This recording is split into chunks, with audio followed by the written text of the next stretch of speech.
Aí a mulher começa a se queixar, né, Polly? Ah, minha pele tá seca, meu cabelo, ele tá caindo, eu tô tendo constipação, eu tô com dificuldade de emagrecer, eu tô com uma confusão mental. Tudo isso é sintoma de...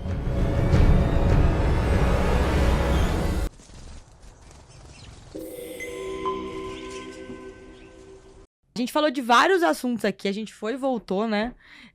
Em vários assuntos. Falamos de exercício, falamos de alimentação, de suplementação, né? Agora vamos pensar o seguinte. A mulher que quer emagrecer, 40 a mais, né? Se a gente tivesse assim, se você pudesse, de tudo que a gente falou e de tudo que você conhece e já vivenciou no consultório, quais seriam, assim, as 3 a 5 principais coisas que ela tem que se atentar para que ela tenha qualidade de vida, consiga ficar em forma, tenha saúde? Bom, a primeira coisa é a atividade física, né, Polly? Tá. E vira e mexe, eu sou questionada no consultório. Ah, Silvia, quanto eu tenho que fazer de exercício? E uma coisa que a gente tem que raciocinar é que a maioria de nós tem um comportamento sedentário. Uhum. Então eu pergunto, e aí, como é que é a sua vida? Né? Você vai até o mercado ou você pede pelo iFood? Né? Você está num shopping, você sobe a escada ou você pega a escada rolante? Como que é seu trabalho? Seu trabalho envolve movimentação ou você trabalha ali sentada? Tá? Quanto mais a pessoa tiver um comportamento sedentário, mais eu vou falar, faça mais atividade física. E não adianta, exercício resistido, né, é obrigatório. Legal. Exercício resistido. E além do exercício, né? Qual seria assim o segundo na tua lista assim de recomendação para mulherada lá próxima do 40 ou 40 a mais? Gente, não adianta, é a questão hormonal, né? Por mais que a mulher, ela talvez nem esteja no climatério ou menopausa, alguns hormônios já podem ter começado a cair. Uhum. E a gente sabe que essa deficiência hormonal vai fazer com que o metabolismo caia. Então, uma coisa que eu questiono muito, né, Polly, para saber essa parte hormonal você usa algum método contraceptivo? Qual método você está utilizando? Porque a gente já sabe que, dependendo do método, está prejudicando essa mulher esteticamente. Uhum. Interessante.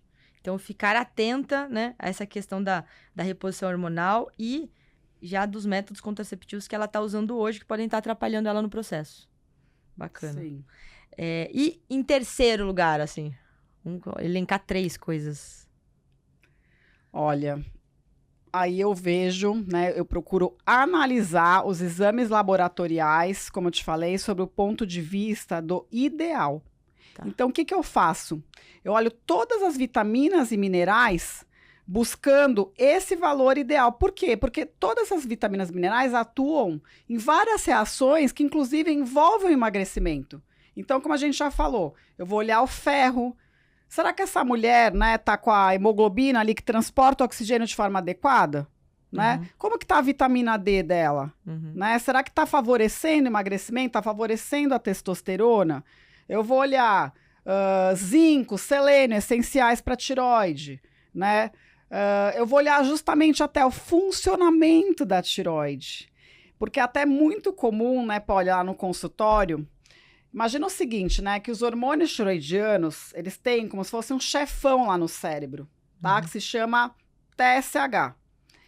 Esse TSH, ele começa a subir quando os hormônios tiroidianos estão mais baixos.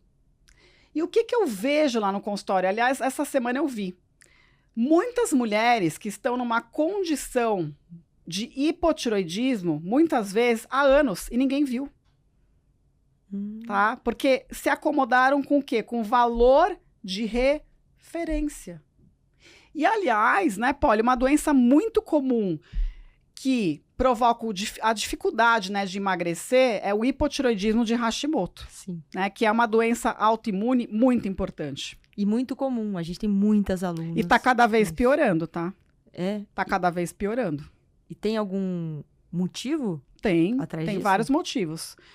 A gente costuma relacionar muito a contaminantes ambientais, tá? Então, por exemplo, Sabe quando você vai ali no cabeleireiro e te oferecem um café naquele plástico? Então, por exemplo, ali tem um bisfenol, né? O bisfenol é um contaminante, tá? Que pode ocasionar Hashimoto. No nosso dia a dia, a gente entra em contato com vários contaminantes, né? Café em cápsula, o alumínio, se eu como muito peixe, mercúrio, né? Também tem uma parte hormonal, mulheres que tomam pílula há muito tempo, tá? Também pode ocasionar uma predisposição maior ao Hashimoto. Uma alteração ali de toda a flora intestinal, algumas sensibilidades alimentares, contato, né, com alguns agentes infecciosos, como mulher que tem candidíase de forma repetitiva, e até a Covid. Nossa, caramba. Tem relação também com a Covid. Sabiam dessa, mulherada? Principalmente mensurar no sangue os anticorpos contra a tireoide. E muitas vezes a tireoide ainda está no seu funcionamento pleno, mas a pessoa já tem os anticorpos positivos. Então já tem que ficar atenta, tá? Porque se eu deixar, ela vai progredir para esse hipotireoidismo, tá? E eu tenho que estar sempre de olho, principalmente, ferro, zinco, selênio, que são os minerais essenciais para o bom funcionamento da tireoide. A mulher começa a se queixar, né, Polly?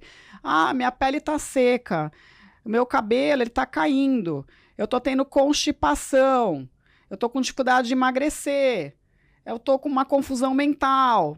Tudo isso é sintoma de hipotireoidismo. Meu Deus, olha isso, gente, que interessante. E esses anticorpos contra a tireoide, a gente consegue saber? Eu quero saber tudo. Consegue. Como Normalmente que a gente identifica eles, que tá aumentado ou não? Olha, aqui isso é um assunto um pouco complicado, né, Polly?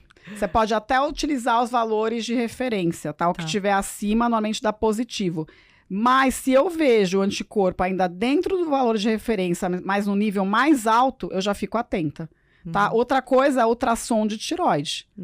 Tá? Muitas vezes a mulher ela já tá com uma tireoidite, uma inflamação ali na glândula. Entendi. E no exame de sangue sai escrito anticorpo da tireoide? A gente tem 2 anticorpos principais, tá? Que a gente pede. O principal é o anti-TPO. Eu vou anotar. O assunto já tá ficando complicado aqui, né? Anti-TPO. Inclusive, o anti-TPO, ele dita o prognóstico da doença, né? Normalmente, quanto mais alto, pior o prognóstico. Ah, entendi. Pô, porque tudo que você falou que pode dar hipotireoidismo e Hashimoto, eu faço. Tô ferrada. É café de cápsula. Como fala? Eu aceito coisinhas de copinho. Eu sou dada, eu aceito tudo. Aliás, Polly, posso comentar um fato bem curioso? Claro. Que acho que muitas mulheres vão se identificar. Tem muita mulher aí fazendo uso de hormônio tiroidiano e mesmo assim deve reclamar para a Polly que não está conseguindo emagrecer, que não está vendo resultado com essa medicação. E isso pode acontecer. Por quê? Esses hormônios tiroidianos que se vendem em farmácia, que vocês costumam tomar, é o hormônio T4. Sintroid, por exemplo, é exemplo de uma marca, né? Só que, na verdade, o hormônio ativo da tireoide é T3. Então, eu preciso ter essa conversão adequada de T4 em T3. Então, por exemplo, o selênio ajuda muito nisso. Só que, às vezes, o médico que não tem essa visão integrativa, né? Ele olha lá, vê que o TSH, né, que a gente falou, que é o chefão da tireoide, tá alto e fala assim, eu vou aumentar mais o hormônio T4. E a mulher tá cada vez mais suplementando o hormônio tiroidiano e não melhorando dos sintomas. Nossa, incrível.